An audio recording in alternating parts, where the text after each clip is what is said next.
نحمده ونصلي على رسوله الكريم اما بعد فاعوذ باللہ من الشیطان الرجیم بسم اللہ الرحمن الرحیم۔ معزز سامعین کرام، آج کی ویڈیو میں آپ لوگوں کے ساتھ حضرت محمد صلی اللہ علیہ وسلم کا کافی پیارا حدیث پاک جو کہ قرآن مجید کے حوالے سے ہے شیئر کرنے جا رہا ہوں۔ تمام اہل مسلمہ سے درخواست ہے کہ اس حدیث پاک کو توجہ کے ساتھ سنیے۔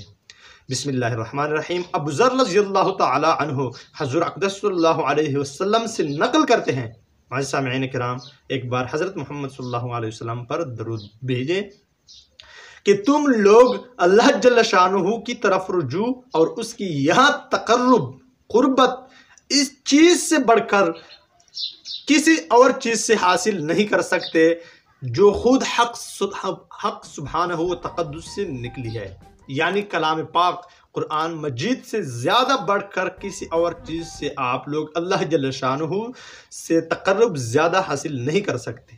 قرآن مجید ہی سے آپ لوگ زیادہ تقرب اللہ جل شانہ کے ساتھ حاصل کر سکتے ہیں۔ متعدد روایات سے یہ مضمون ثابت ہے کہ حق تعالی شانہ کے دربار میں کلام پاک سے بڑھ کر تقرب کسی چیز سے حاصل نہیں ہوتا۔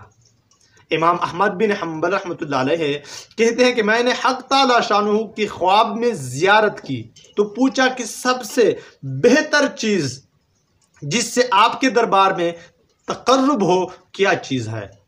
ارشاد ہوا کہ احمد میرا کلام ہے۔ میں نے عرض کیا کہ سمجھ کر یا بلا سمجھے؟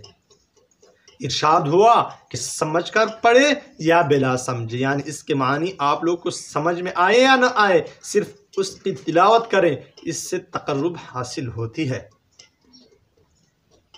دونوں طرح یعنی تلاوت قرآن پاک کا دونوں طرح مواجب تقرب ہے، چاہے سمجھ کر ہو یا بلا سمجھے۔ اس کی معنی آپ کو سمجھ میں آتی ہے یا نہیں، لیکن آپ قرآن مجید کی تلاوت کرتے ہیں تو آپ کو اللہ جل شانہ کے ساتھ تقرب حاصل ہوگی، دونوں موجب تقرب ہے۔ تو معزز سامعین کرام، قرآن مجید کی تلاوت ہم سب کو اہتمام سے کرنی چاہیے، جو کہ آج کل کافی زیادہ لوگ ہیں جو قرآن مجید بھول چکے ہیں۔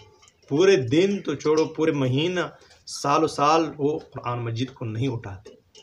تو دوستو، قرآن مجید کی کم از کم ایک رکوع، پہلے تو 3 سپارے، 2 سپارے، 1 سپارہ ورنہ 1 رکوع تو ہر دن پڑھنا چاہیے، اور بالکل اہتمام سے پڑھنا چاہیے، چھوٹنا نہیں چاہیے۔